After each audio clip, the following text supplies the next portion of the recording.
José, Padre amoroso de mi Señor Jesús, Dios te exalta por ser su siervo más humilde. San José, la Iglesia clama tu divina protección. Ven y llévanos a su reino de amor. José, hijo de David, justo y fiel esposo de la Virgen María, Dios te eligió para ser su custodio. Mejores brazos no encontró el Señor. San José, Padre amoroso de mi Señor Jesús, Dios te exalta por ser su siervo más humilde. San José, la Iglesia clama tu divina protección. Ven y llévanos a su reino de amor. Tu ejemplo fuerte de un gran amor a Dios, paciente y noble, prudente y casto Señor, Dios en ti virtudes derrochó. San José, Padre amoroso de mi Señor Jesús, Dios te exalta por ser su siervo más.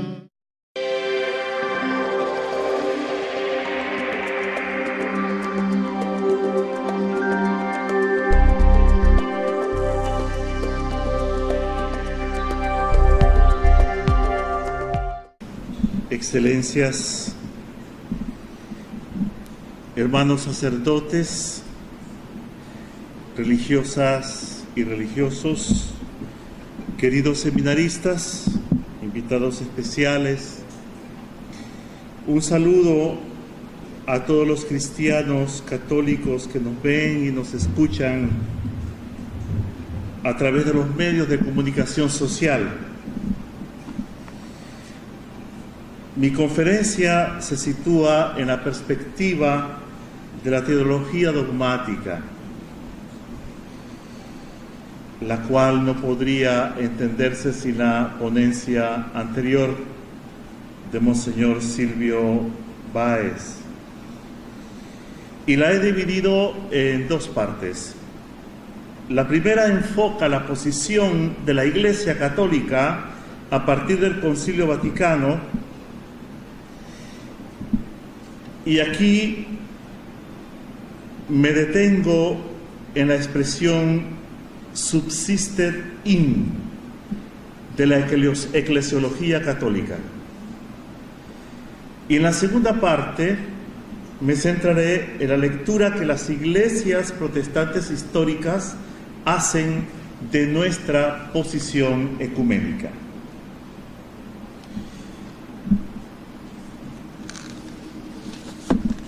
El término ecumenismo tiene una larga historia en ambientes eclesiásticos y teológicos del siglo XX. Se concretiza en un significado muy preciso. ¿Cuál? El movimiento cristiano que busca la reconciliación de las comunidades eclesiales divididas y enfrentadas para dar expresión visible a la una, santa, católica y apostólica Iglesia. Más de 1.900 millones de creyentes afirman pertenecer a alguna iglesia o comunidad cristiana. El cristianismo, quizá como nunca otra religión, ha sufrido las más desgarradoras divisiones en su seno. Existieron o existen todavía herejías muy diversas. La división de los cristianos es un dato incuestionable. Este hecho, que está a la base del movimiento ecuménico, hace pensar en los unilaterales desarrollos teológicos y culturales que las primitivas comunidades llevaron adelante, olvidando la complementariedad y riqueza que hubiese supuesto no perder la hermandad básica entre ellas. Desde el punto de vista teológico, las grandes cuestiones que dividieron a la Iglesia durante los siglos IV y V afectaron a doctrinas centrales de la fe. Por ejemplo, la Trinidad, la doble naturaleza de Cristo, la maternidad divina, la procedencia del Espíritu Santo, etc., dando origen a las iglesias antiguas orientales. Durante los siglos del XIX al XV, las divisiones afectaron a los centros de la autoridad eclesiástica, girando alrededor de temas como el de las relaciones iglesia-imperio, el primado romano, el filioque, etc. Se produce entonces de un modo oficial la escisión en la Iglesia indivisa entre el Oriente y el Occidente cristianos. Estamos en el año 1054.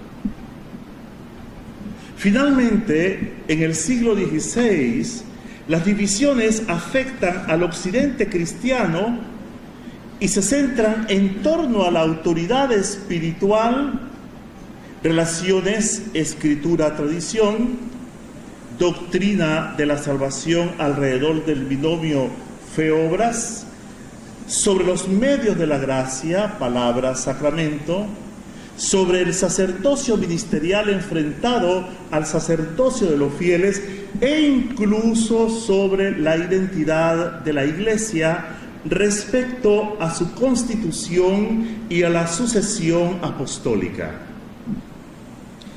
Es el tiempo del nacimiento de las reformas protestantes, luteranas y calvinistas, anglicanas, enfrentadas a la Iglesia de Roma.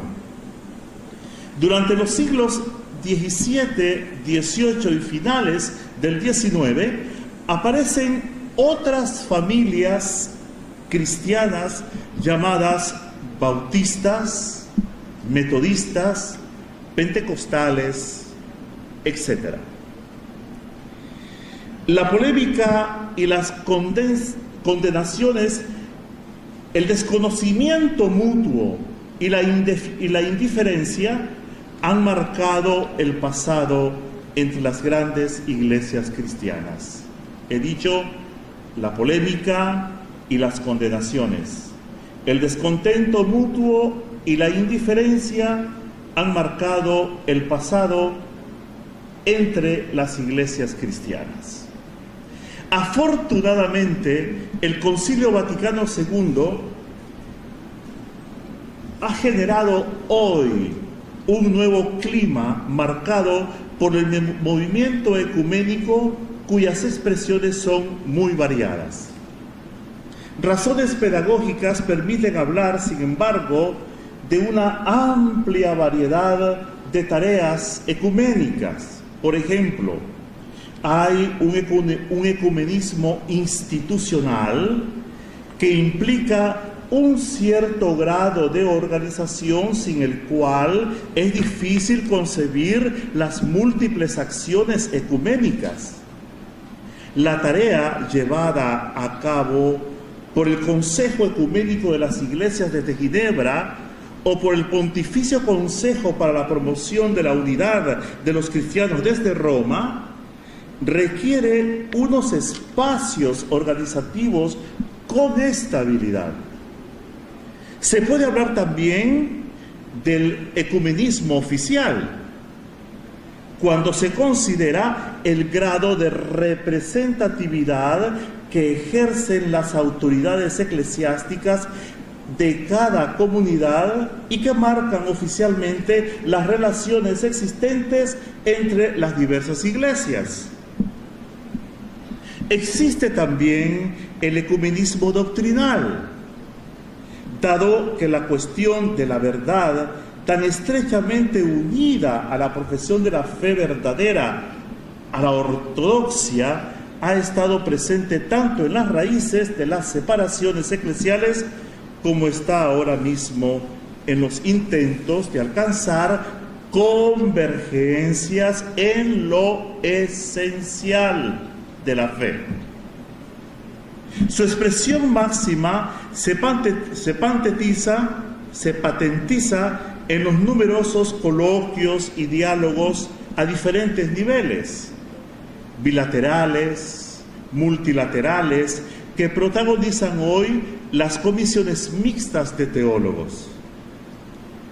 El ecumenismo espiritual, al que hacía referencia Monseñor Báez, tiene su origen en la convicción de muchos pioneros de la legitimidad de trascender ciertas barreras eclesiásticas para sentirse ya unidos en Jesucristo, que es el fundamento de la Iglesia y el fundamento de todo ecumenismo posible.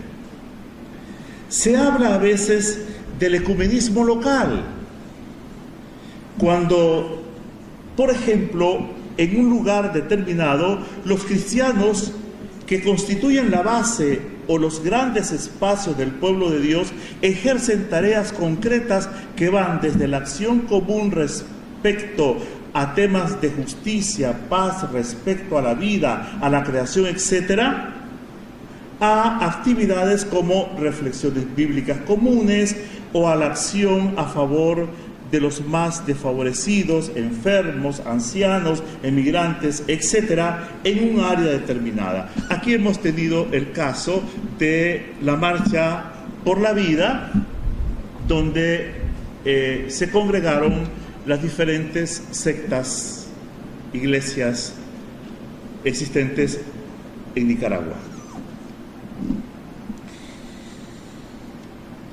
Este tipo de ecumenismo viene a desmentir la idea de que el movimiento ecuménico sea asunto exclusivo de especialistas y corrobora la idea de que es una experiencia cristiana, vivida y pensada por todo el pueblo de Dios. Me parece que esto es central. Algunos autores hablan del ecumenismo secular, y aquí hay que poner especial atención. Ese ecumenismo secular, llamado así por George Casalis, define el ecumenismo secular de la siguiente manera: no es tanto una moda como una decisión fundamental.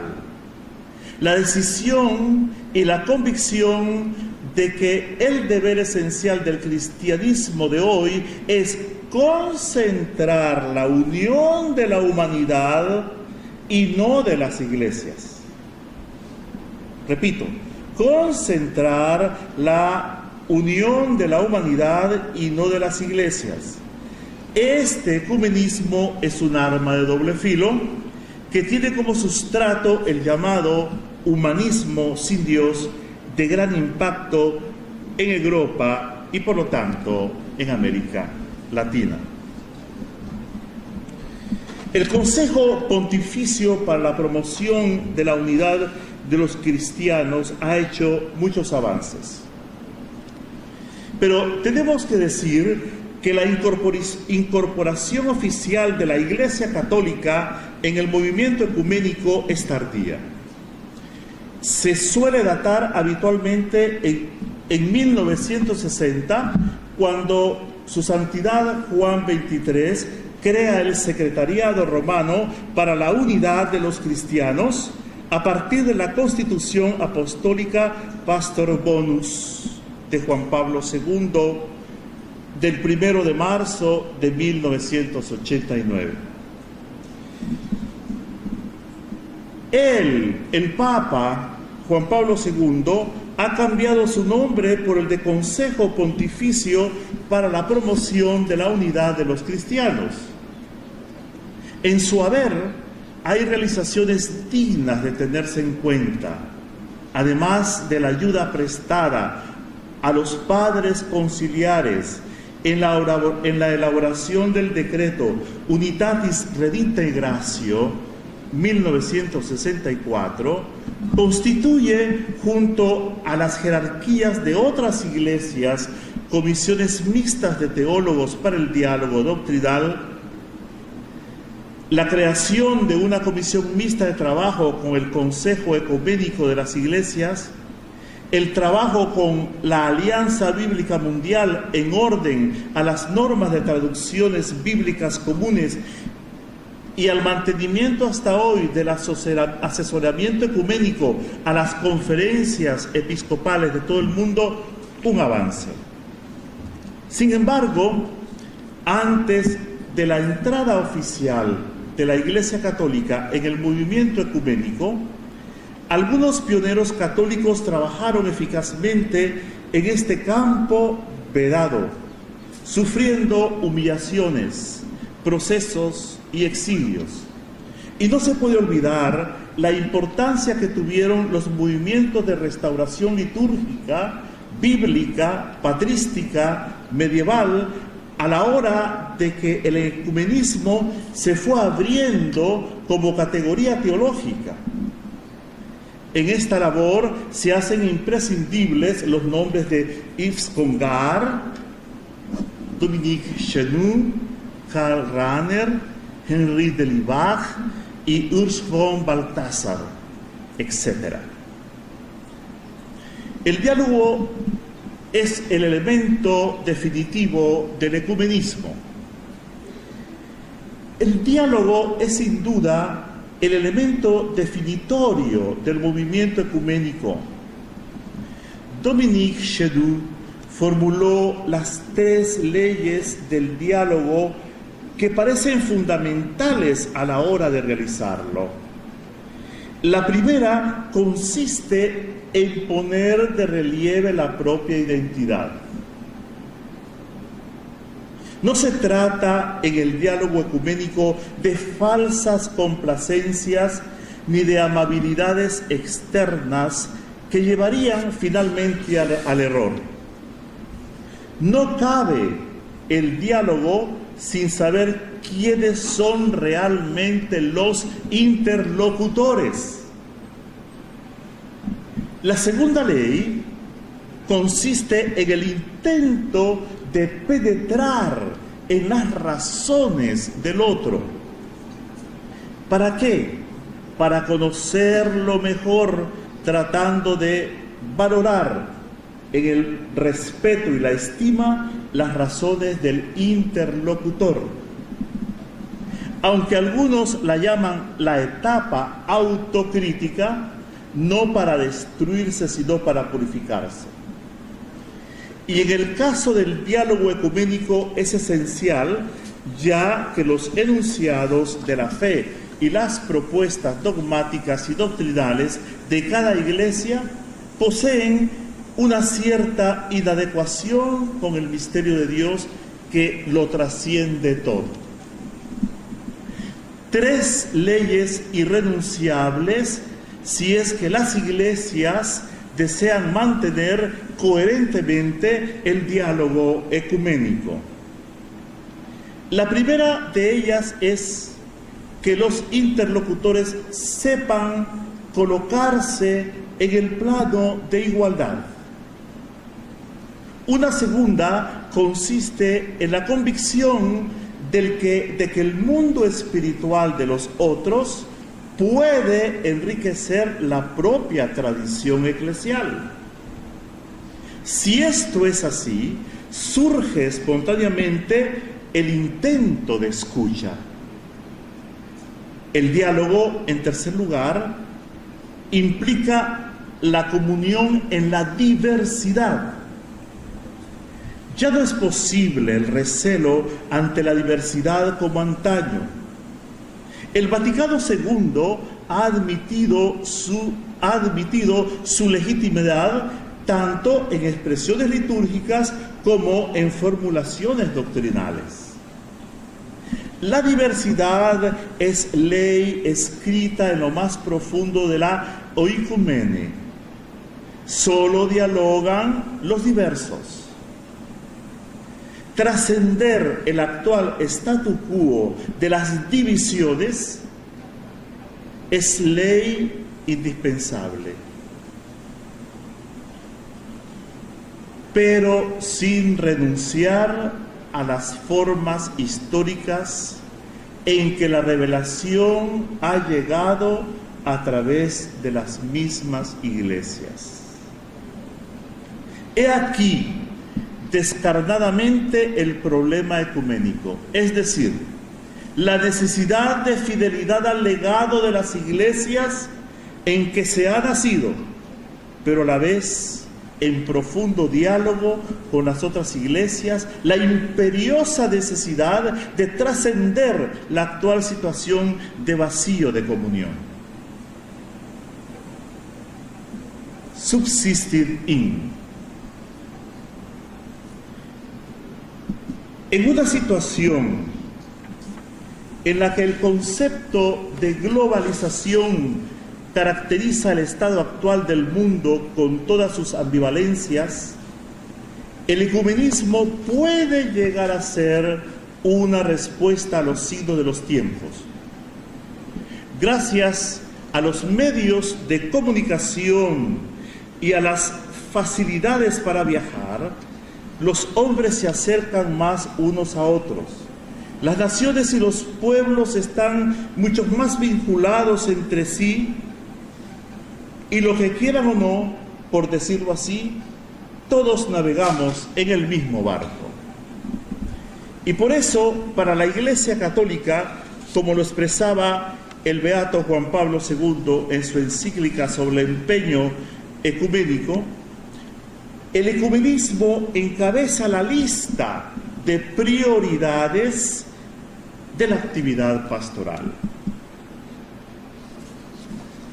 Sin embargo, el Espíritu Santo nos recuerda que Jesús quiso una sola iglesia y que en la víspera de su muerte rezó para que todos sean uno, según Juan 17:21. Después de una primera fase de bastante entusiasmo, después de una primera fase eufórica del movimiento ecuménico a raíz del Concilio Vaticano II, el entusiasmo ha decaído. En el último decenio ha habido signos evidentes de cansancio, de frustración y de estancamiento.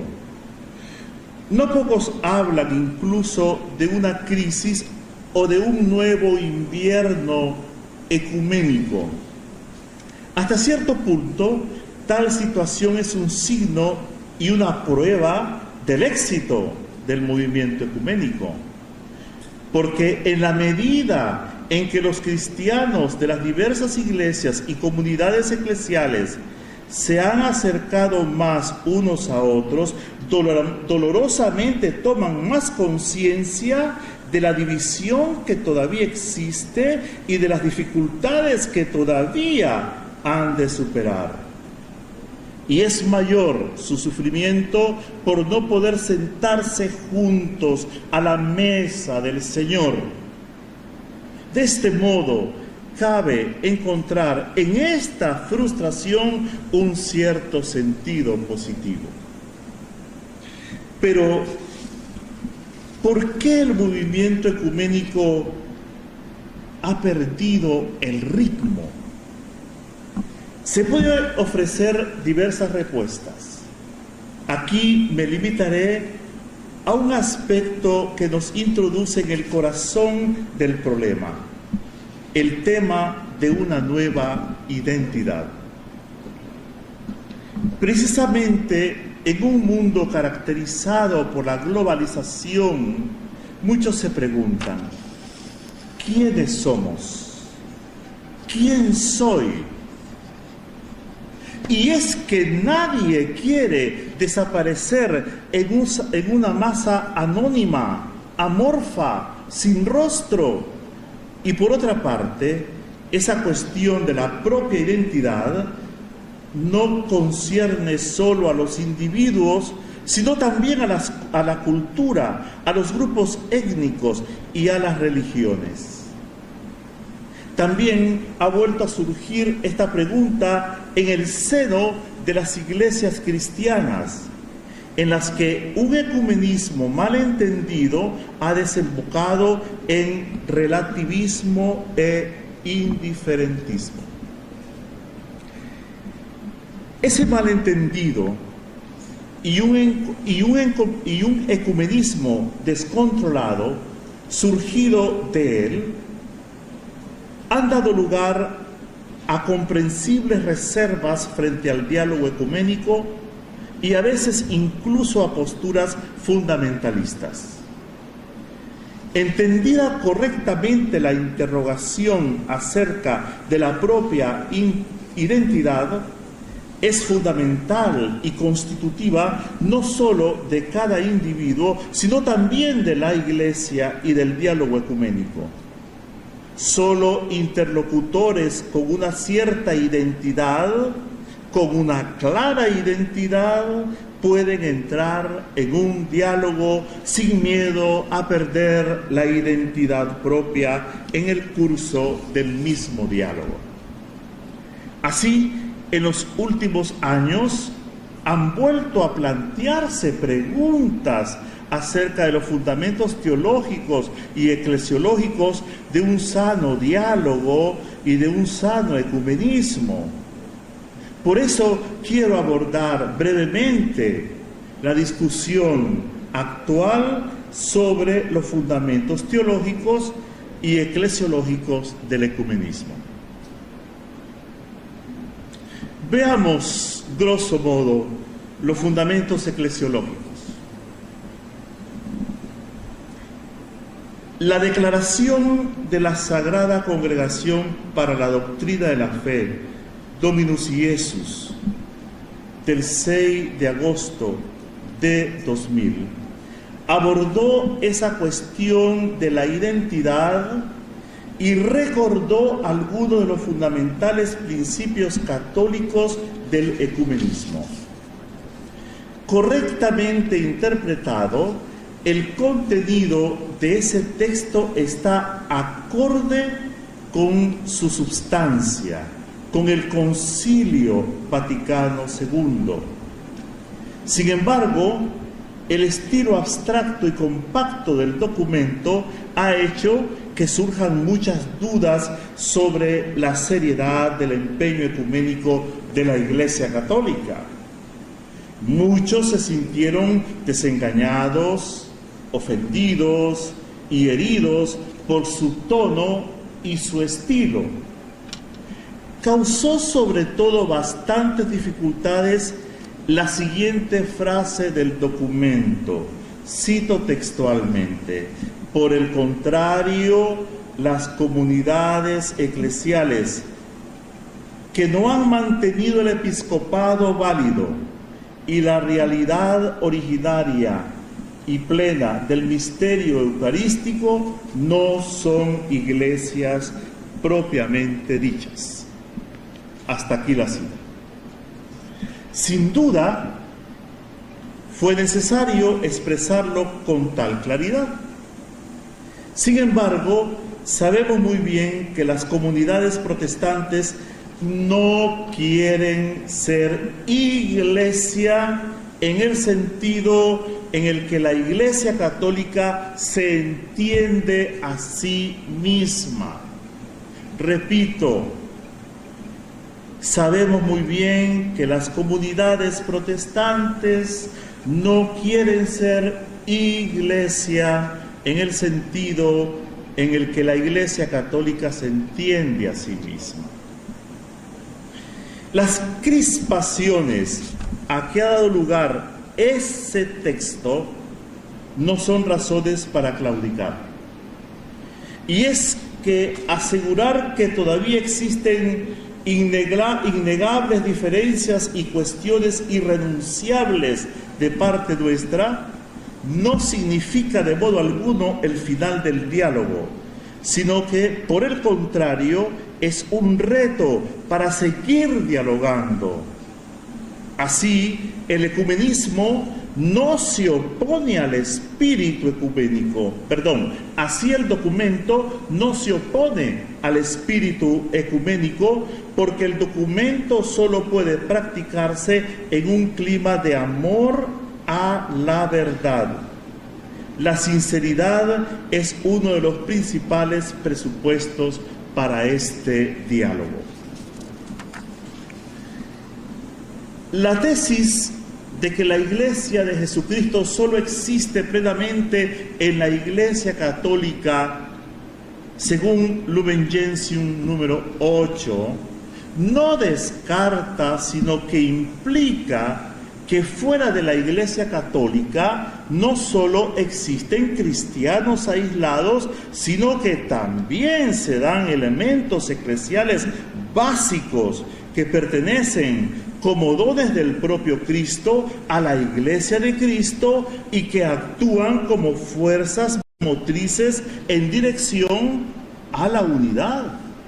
Podríamos rever Lumen Gentium 8, Unitatis Redintegratio 13:3, o también cuando dice la encíclica Ut Unum Sint, fuera de la Iglesia Católica no existe, por tanto, ningún vacío eclesial. Tanto el Concilio Vaticano II como la encíclica sobre el ecumenismo reconocen expresamente que el Espíritu Santo también está presente en otras iglesias y comunidades eclesiales. Lumen Gentium número 15, Unitatis Redintegratio número 3 y siguientes, Dominus Iesus número 17. Y en concreto, las iglesias orientales son reconocidas como iglesias particulares e iglesias hermanas. Unitatis Redintegratio 14. Si se tiene esto en cuenta, no se puede hablar a la ligera de una orgullosa pretensión católica de exclusivismo monopólico de la salvación por parte nuestra, por parte de los católicos.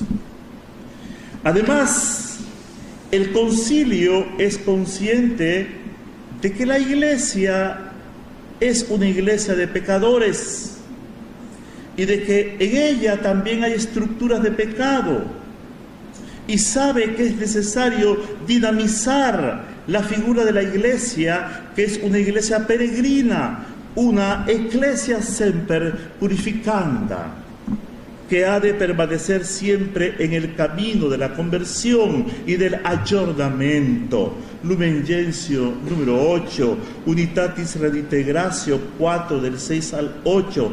También la Iglesia Católica está herida a causa de los cismas de la cristiandad, de manera que ha de luchar contra las divisiones para realizar plenamente su catolicidad.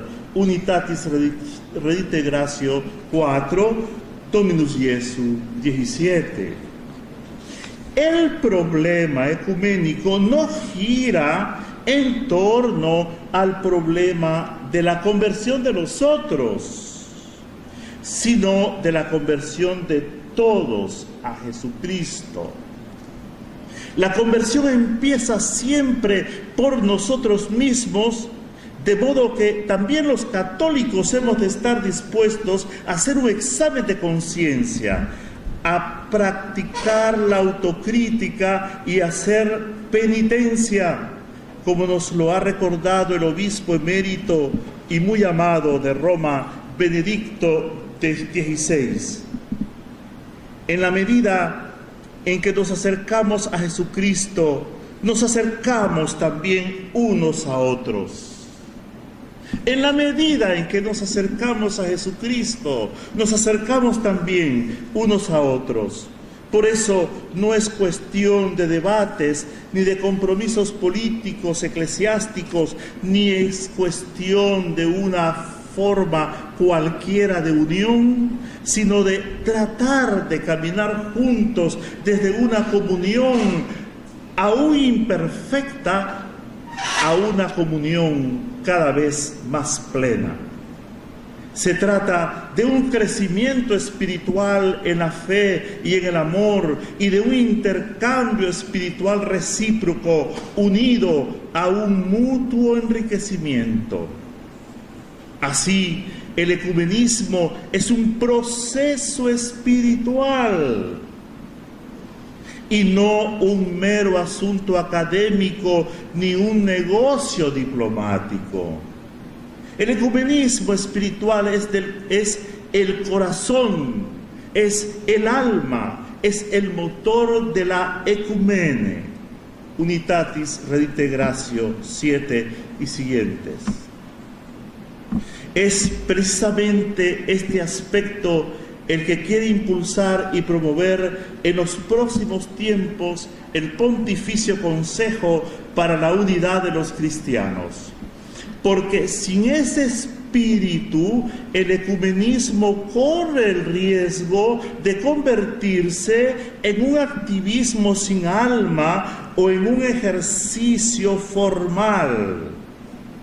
Los fieles, en su gran mayoría, no pueden tomar parte en un intercambio puramente teológico y tampoco están en situación de comprender plenamente lo que está en juego en el diálogo ecuménico, con el resultado de que adoptan una actitud de distanciamiento o de indiferencia frente a este diálogo, o lo rechazan en su totalidad.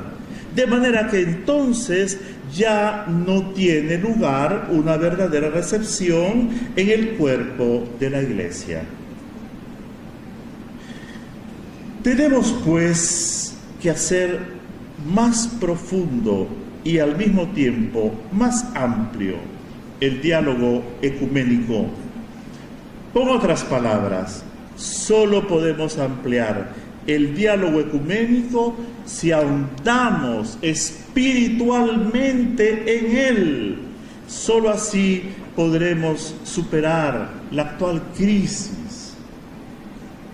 De más está decir, y esto sí debo yo aclararlo, que el fenómeno epocal de las sectas fundamentalistas protestantes de matriz norteamericana y de talante agresivo lamentablemente, no entran en el dinamismo del diálogo ecuménico porque estas sectas consideran que el ecumenismo es una debilidad de la Iglesia Católica decadente. Del ecumenismo que yo me ocupo en esta conferencia es del que nace de cara al diálogo con las iglesias históricas de la Reforma. Pues bien, para una comprensión sistemática de la eclesiología católica de comunión, debemos empezar con la Constitución dogmática Lumen Gentium del Concilio Vaticano II. Los 7 primeros apartados del capítulo 1 de esta Constitución, en los que se roza el tema de la eclesiología de comunión, no plantean ningún problema ecuménico básico. En principio, son aptos para el consenso. Solo el apartado 8, en el que se define dónde se encuentra la Iglesia de modo real y concreto, se plantea con toda claridad al llegar al célebre subsistit in, la cuestión ecuménica. La Constitución afirma que la Iglesia de Jesucristo se ha hecho realidad concreta. Oigan bien la articulación. Se ha hecho realidad concreta en la Iglesia Católica y está gobernada por el sucesor de Pedro y por los obispos en comunión con él. La fórmula subsistit in sustituye a la fórmula anterior, est, que establecía una estricta identidad entre la Iglesia Católica e Iglesia de Cristo. La nueva formulación tiene un sentido doble. Por una parte, afirma que la Iglesia de Cristo está realmente presente en la Iglesia Católica y que es allí donde hay que encontrarla. Pero por otra parte, esta fórmula considera y acepta que fuera de los límites visibles de la Iglesia Católica no solo hay cristianos aislados, sino también elementos eclesiales o incluso, como en el resto de las iglesias orientales, auténticas iglesias particulares. Esto es muy grande para nosotros. Comparada con la estricta identificación de la Iglesia Católica con la Iglesia de Jesucristo, tal como lo expresaba el anterior término est, esta fórmula hace posible una mayor apertura y flexibilidad ecuménica. Por tanto, la expresión subsistit in es la puerta abierta al ecumenismo.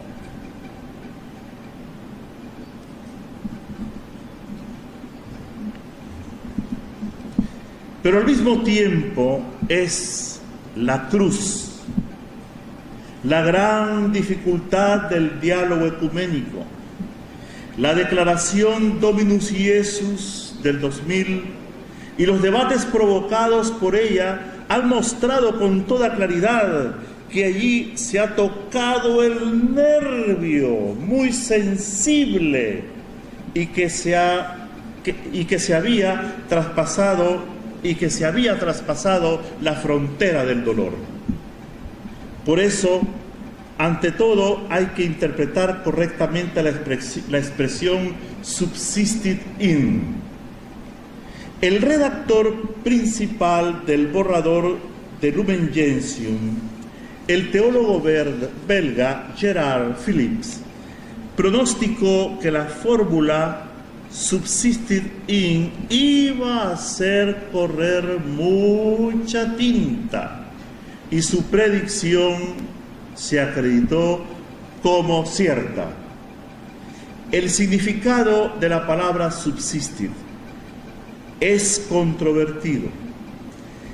Pregunto, ¿se trata, como se suele suponer, de una formulación que abre la posibilidad de una interpretación más flexible desde el punto de vista ecuménico, o hay que entenderla en el sentido del término escolástico subsistencia?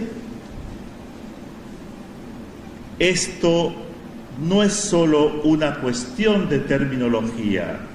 Lo que está en juego es la cuestión decisiva desde una perspectiva ecuménica de cuál es la relación que vincula ambas afirmaciones.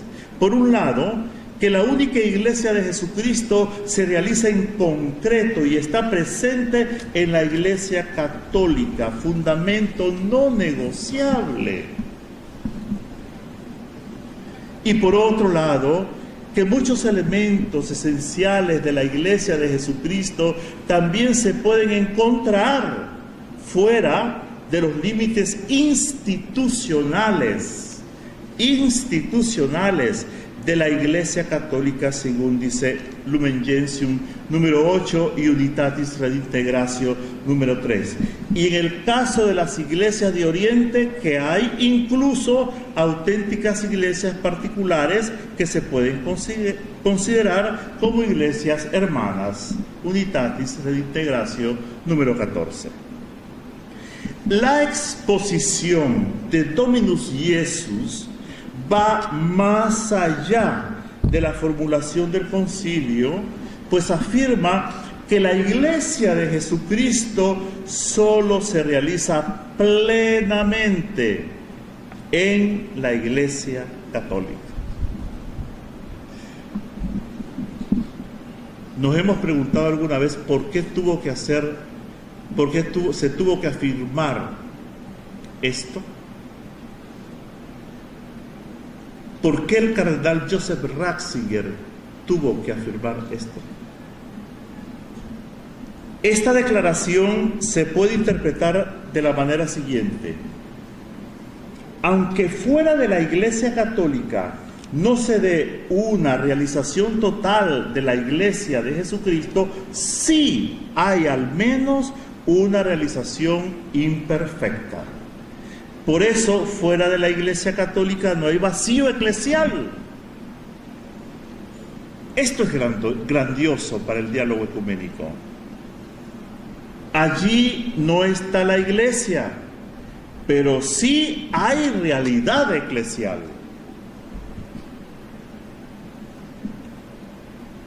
Por consiguiente, Dominus Iesus no afirma que las comunidades eclesiales nacidas de la Reforma no sean iglesias, sino solo que no son iglesias en sentido propio.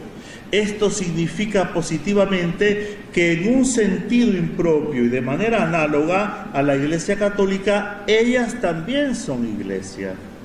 Y es que en efecto tienen otra concepción de iglesia.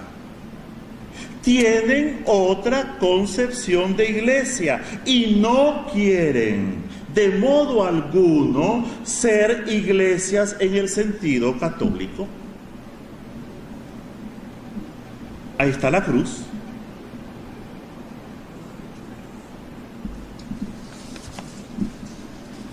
Si se continúa preguntando qué es lo que constituye la plenitud del ser católico, los textos conciliares muestran que esa plenitud no concierne a la redención ni a su realización subjetiva.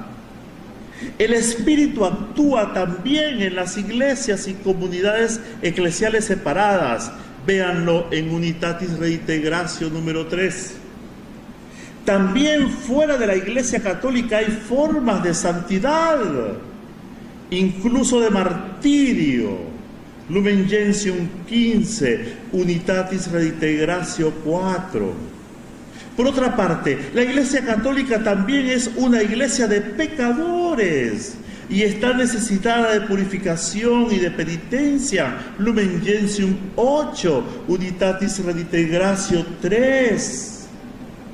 Hasta se puede hablar de estructuras de pecado dentro de la iglesia. ¿Y qué nos decía nuestro amado Papa Benedicto XVI, hoy emérito? ¿Dónde están los enemigos de la iglesia? Dentro de la iglesia. La entera realidad y la plenitud de lo que es católico no se refiere a la santidad subjetiva, esto es bien importante, sino a los medios salvíficos, tanto sacramentales como institucionales. Unitatis Redintegratio 3. Solo en este aspecto sacramental e institucional puede confirmar el concilio que hay una deficiencia, defectus, en las comunidades eclesiales de la Reforma. Unitatis Redintegratio 22. Así pues, tanto la plenitud católica como el defectus de las otras comunidades son por naturaleza de carácter sacramental o institucional y no existencial, ni menos aún moral.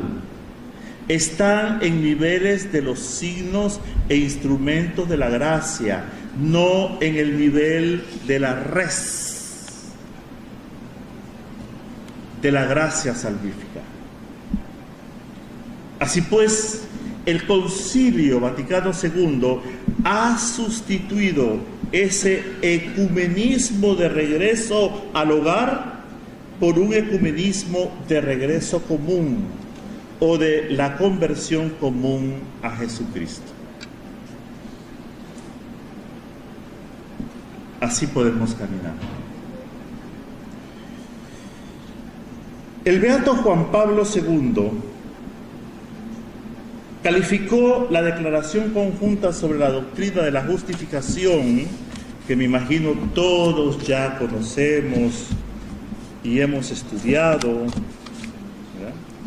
He dicho, el beato Juan Pablo II calificó la declaración conjunta sobre la doctrina de la justificación de piedra miliar. Esta imagen describe exactamente la situación.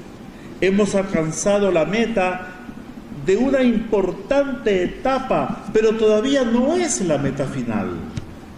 La declaración conjunta tiene su fuerza y sus límites, considerando su fuerza en el hecho de que ahora damos juntos testimonio de lo que constituye el núcleo de nuestra fe.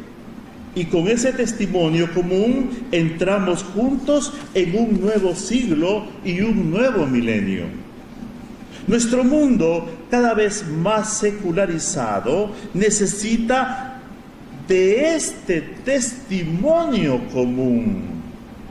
La grandeza de la declaración conjunta también consiste en que no encubre sus límites, sino que expone abiertamente los problemas que aún hay entre nosotros. Queda claro, por tanto, que la firma del documento no significa que ya se haya conseguido todo. Antes bien, tenemos que preguntarnos ahora, una vez firmado el documento, ¿cómo va a continuar avanzando el movimiento ecuménico?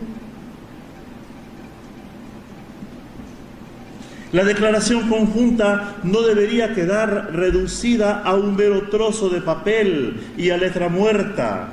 Hay que darla a conocer y llenarla de vida. Hay que convertirla en una realidad en el cuerpo de la Iglesia. Ya se ha hecho mucho, pero aún queda mucho por hacer en la catequesis, en la formación continua de los adultos y del clero y en la formación teológica universitaria. Sin embargo, aquí quiero limitarme al nivel de la Iglesia Universal y en especial a lo que puede ser el Pontificio Consejo para la Unidad de los Cristianos, desde mi pobre perspectiva. Lo primero es seguir trabajando en las cuestiones que en la declaración conjunta aún siguen abiertas, incluso en lo relativo a la doctrina de la justificación. Además, para redescubrir el profundo sentido de la justificación, tenemos que ahondar aún más y preguntar, ¿qué significa Dios? ¿Qué significa creer en un Dios misericordioso? ¿Qué significa Jesucristo hoy para nosotros? ¿Qué significa creer que fuimos redimidos por su cruz y su resurrección? ¿Qué implica esto para nuestra vida personal y nuestra vida comunitaria? Entramos en la dimensión autoimplicativa de la fe, tan importante en estos tiempos. Y en todos. La pregunta por la justificación vuelve a llevarnos del centro del Evangelio y a las cuestiones del centro del Evangelio a las cuestiones fundamentales de la existencia humana. La pregunta por el Dios misericordioso que causaba a Lutero tan enorme agitación interior se nos ha tornado bastante ajena y nos deja fríos. La pregunta por la justificación parece no encajar ya en nuestra actual experiencia vital. Sin duda nos alegramos de que las iglesias hayan podido por fin solucionar este problema, pero para nosotros ya no es un problema existencial. Qué triste. Desde Habsburgo se han hecho ya algunos esfuerzos para que se nos abran los ojos al sentido más profundo de la justificación y para que demos testimonio de su mensaje en el contexto actual de un mundo ex Deus non daretur, que vive como si Dios no existiera. Y lo dijo por todos los medios y en todos los foros nuestro Papa emérito, Benedicto XVI. Quedó claro que la doctrina de la justificación quiere decirnos que nosotros no podemos ni tampoco tenemos que hacer nuestra propia vida ni su consumación. Con nuestro propio esfuerzo no lo logramos. Nuestro valor como seres humanos no depende de lo bien o de lo mal que llevemos algo a cabo. Ya antes de que nosotros hagamos nada, hemos sido acogidos y aceptados. Nuestra vida se desarrolla en el horizonte de la gracia y está dirigida por un Dios misericordioso que nos sostiene a través de todo y a pesar de todo en sus manos bondadosas. Podemos vivir la bondad divina. Eso nos libera del miedo que paraliza, nos da esperanza y aliento y nos llena de la alegría de los hijos e hijas de Dios. Entendida así, la justificación no es solo una buena nueva para nuestra vida individual. Lo mismo que nos capacita para vivir como individuos, también nos hace receptivos frente a nuestros semejantes. Así como nosotros vivimos por la misericordia de Dios, así también podemos y debemos tratar con misericordia y bondad a nuestros semejantes. De este modo, la justificación nos capacita aún más, nos impulsa a trabajar activamente por la justicia y la paz, por el reconocimiento de la dignidad del hombre y por los derechos humanos. Como todos vivimos por la misericordia y por el amor divinos, la justificación nos capacita para la colaboración en comunidad y para el compromiso social. Así, todos podemos aportar esperanza a un mundo que sufre bajo la injusticia, bajo la falta de misericordia y de perdón. Un mundo que está desorientado y sobre todo falto de esperanza. Un mundo que se ha tornado profundamente nihilista. Y a manera de conclusión voy a tocar la forma como las iglesias protestantes históricas ven el trabajo ecuménico de nuestra iglesia. Primero, las iglesias protestantes históricas dicen esto: la Iglesia Católica Romana se mantuvo por mucho tiempo alejada del movimiento ecuménico y hasta fue hostil al mismo. La razón reside en la exclusividad que tradicionalmente reclama para sí. Sabiéndose vinculada al inicio por una ininterrumpida sucesión histórica, La Iglesia Católica Romana identifica a la Iglesia de Jesucristo con la misma institución. Insiste en la visibilidad de la Iglesia mediante los símbolos de la estructura episcopal, cosa que no aparece en la eclesiología protestante. No hay ecumene con la Iglesia Católica, pues la ecumene es representada por ella misma y se sustenta según las iglesias protestantes. Primero, que la recuperación de la unidad podría procesarse solamente como un retorno a la única iglesia establecida en el fundamento de Pedro. Segundo, que todo lo que es auténticamente cristiano pertenece de alguna forma a la Iglesia romana. Esta es la visión de nuestros hermanos protestantes históricos. Segundo, ello significa que la ecumenia es vista esencialmente en términos de un área de jurisdicción. La unidad presupone sujeción al sucesor de Pedro, así lo estableció el Concilio Vaticano I, 1870, durante el pontificado de Pío IX. Excomulga a quienes cuestionan el primado del obispo de Roma y su autoridad infalible, no solo en términos de fe y moral, sino también en temas de gobierno eclesiástico. De esta forma fue dogmatizada la romanidad de la Iglesia Católica.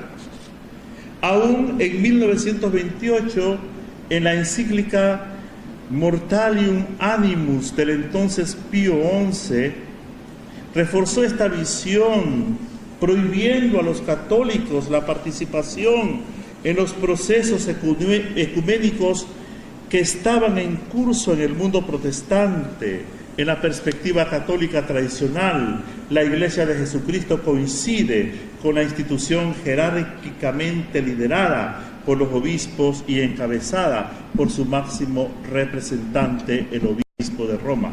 Esto piensan los hermanos de las iglesias reformadas.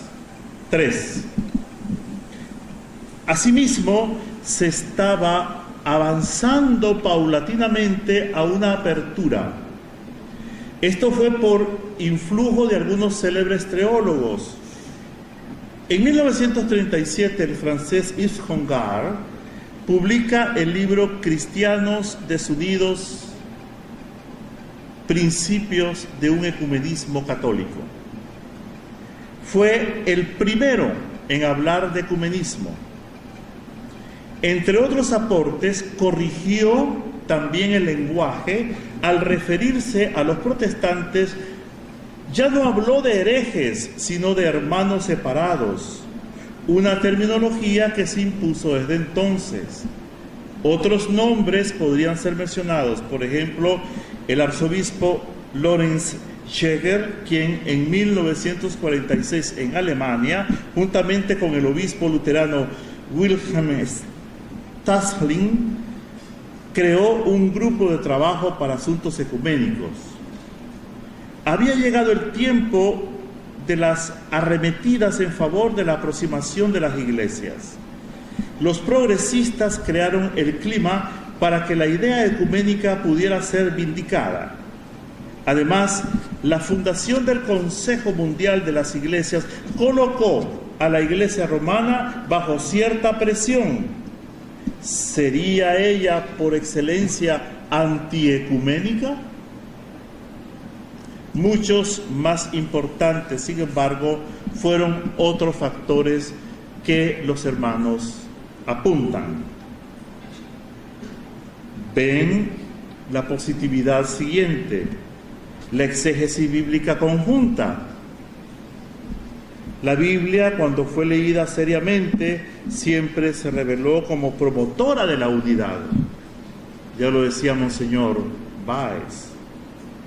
La investigación sobre Lutero por parte de los católicos, lo cual redundó en una revisión de la imagen distorsionada vigente en el pasado.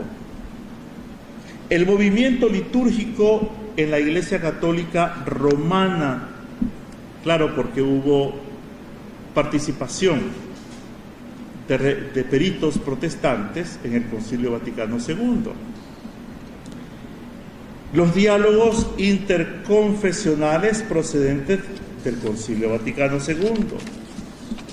También en la Iglesia Católica crecía la sensación de escándalo que representa la división del cuerpo de Cristo. Por eso ella intensifica los esfuerzos por la reconciliación, especialmente con las iglesias orientales y anglicanas, pero también con las luteranas y reformadas. Pero el giro ecuménico de la Iglesia Católica relacionado con la persona del Papa Juan XXIII, electo en 1958 y fallecido en 1963, es el punto de partida real. Ya en 1960, él creó en la Curia de Roma el Secretariado para la Unión de los Cristianos. Este Papa quería la actualización de la Iglesia, lo cual en su comprensión implicaba la apertura ecuménica. Ellos lo reconocen. Fue lo que le motivó a convocar un concilio con el objetivo de promover la renovación de la Iglesia. Este concilio, el Vaticano II, inaugurado en 1962 y concluido en 1965, fue el primero en pronunciarse oficialmente acerca del ecumenismo en el decreto llamado Unitatis Redintegratio. Y dicen ellos, lamentablemente el Papa falleció un año después de la apertura del concilio. Pablo VI cosechó los frutos de la iniciativa de su antecesor. Luego apuntan ellos, el Concilio Vaticano II abrió las puertas para un nuevo capítulo en el ecumenismo con y por parte de la Iglesia Católica Romana. Algunos de los caminos trazados son los siguientes, los enumeran. El concilio, al referirse a la Iglesia, privilegió el concepto pueblo de Dios en vez del tradicional cuerpo de Cristo, sin que éste fuera suprimido. El pueblo de Dios es más extenso que el conjunto de miembros de una institución eclesiástica. Otro punto. El concilio afirmó que la Iglesia de Cristo subsiste en la Iglesia Católica Romana, dando a entender que ella podría subsistir también en otras iglesias.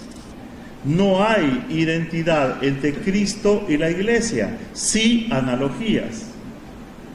Otro punto, es reconocida una corresponsabilidad de católicos en las escisiones de la Iglesia en el pasado. Otro punto, se afirma una jerarquía de verdades, es decir, se distingue entre verdades centrales y verdades periféricas. El culto a los santos, por ejemplo, no tendría el mismo peso como la doctrina de la justificación por la gracia y por la fe.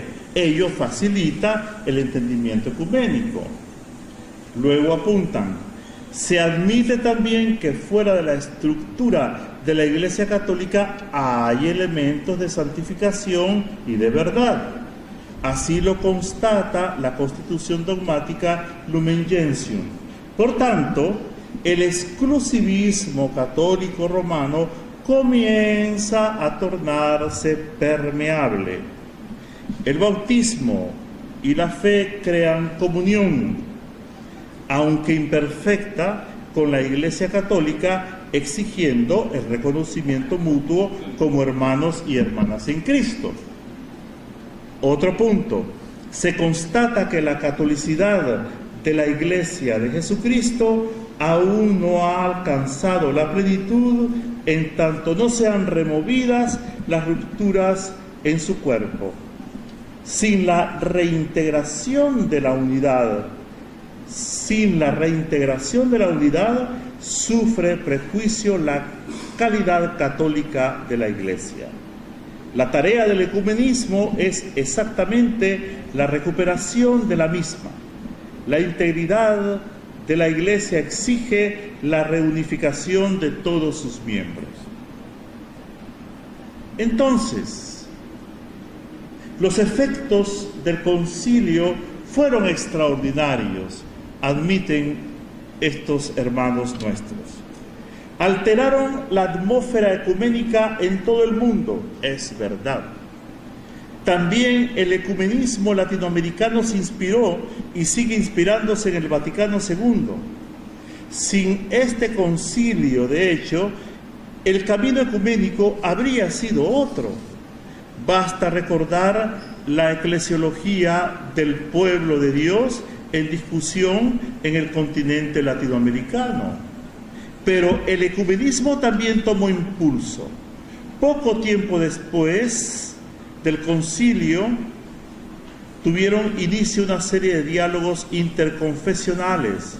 Ellos se dieron en una escala de prioridades en las cuales las iglesias ortodoxas ocupan el primer lugar, seguidas las iglesias anglicanas y finalmente la iglesia luterana, reformada y libres.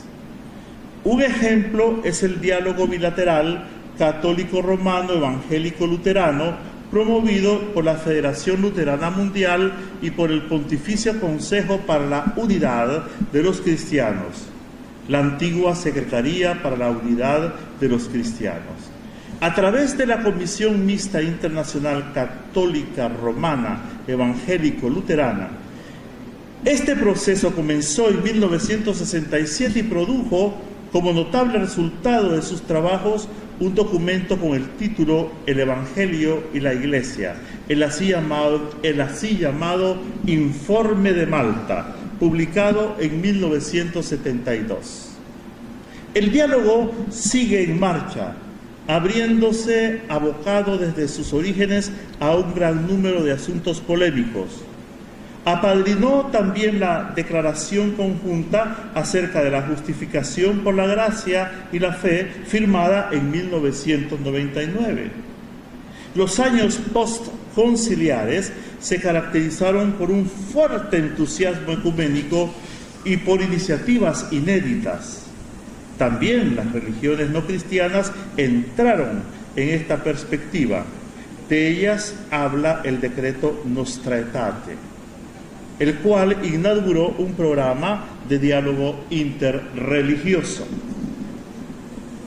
Aún así, el camino, reconocen ellos, se tornó difícil. El Vaticano II rápidamente se volvió materia de disputa entre grupos conservadores y grupos progresistas dentro de la misma Iglesia Católica Romana. De hecho, el concilio en muchas cuestiones sensibles no había hablado un lenguaje claro, dicen ellos. No había dicho expresamente que la Iglesia de Cristo subsiste también en otras iglesias. Habló solamente de las iglesias ortodoxas como iglesias hermanas, no así de las protestantes a las cuales le quedaron en deuda con tal distinción. Habló de reintegración de la unidad, recordando, aunque vagamente, el objetivo de la reincorporación de las demás iglesias en la institución católico-romana.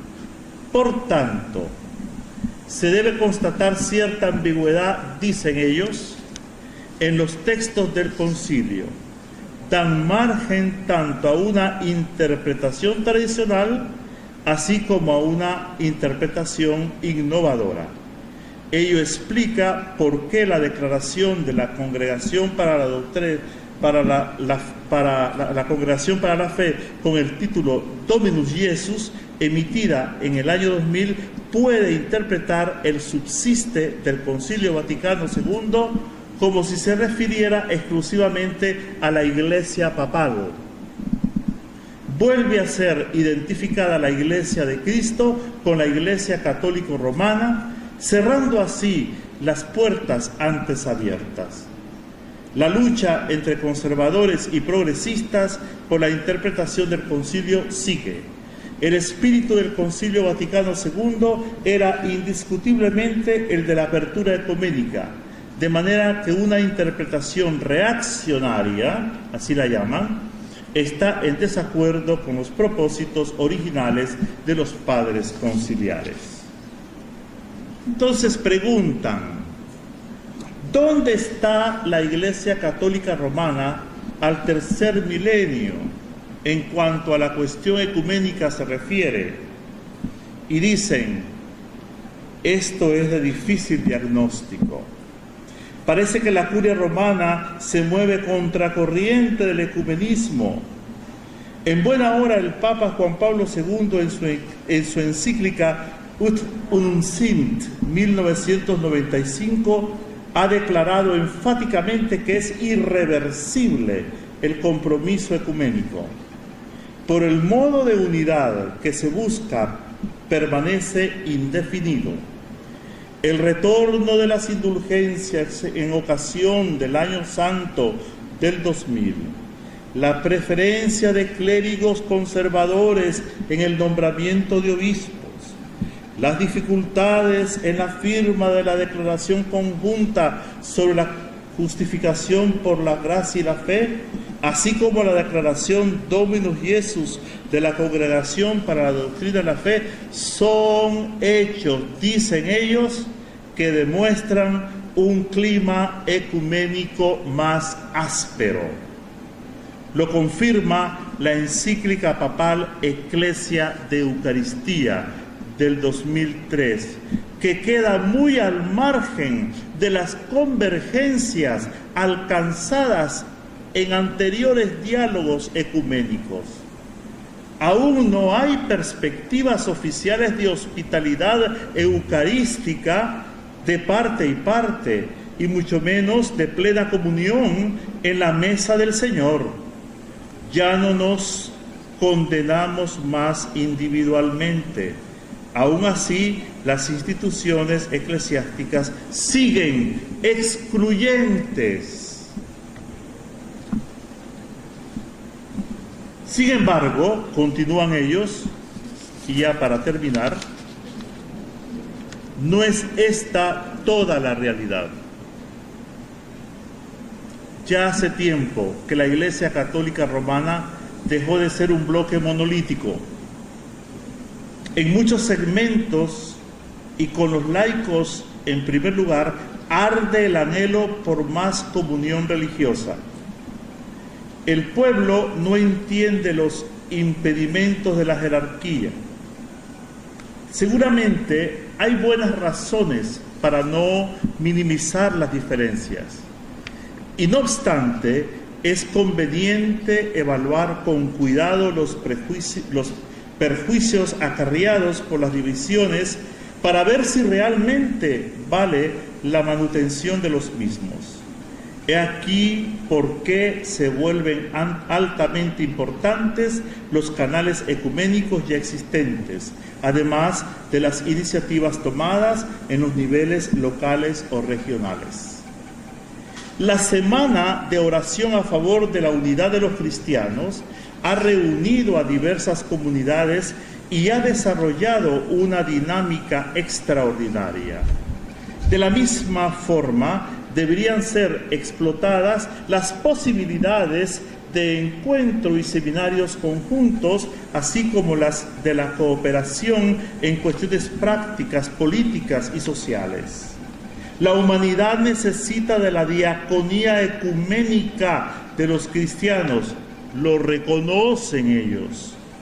En la óptica bíblica, la Iglesia de Jesucristo no está confiada a la curia ni al Papa, ni a la Congregación para la Doctrina de la Fe, ni a los sínodos y consejos directivos, es decir, a las instancias directivas.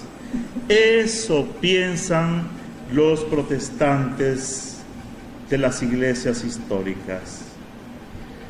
Si esto piensan ellos, yo pregunto, ¿qué pensarán las 32.000 sectas fundamentalistas protestantes actualmente existentes, de matriz norteamericana, agresivas y presentes muchas de ellas en Nicaragua? Las iglesias históricas protestantes afirman que la Iglesia de Jesucristo incluye a todo el pueblo de los fieles, trascendiendo a toda y a cualquier institución. La iglesia en la cual creemos es mayor que la iglesia que vemos. Por ello, concluyen los protestantes, importa hacer ecumenismo en todos los niveles, aprovechar los aspectos que se ofrecen y así hacer la fraternidad eclesial en la diversidad reconciliadora. Muchas gracias.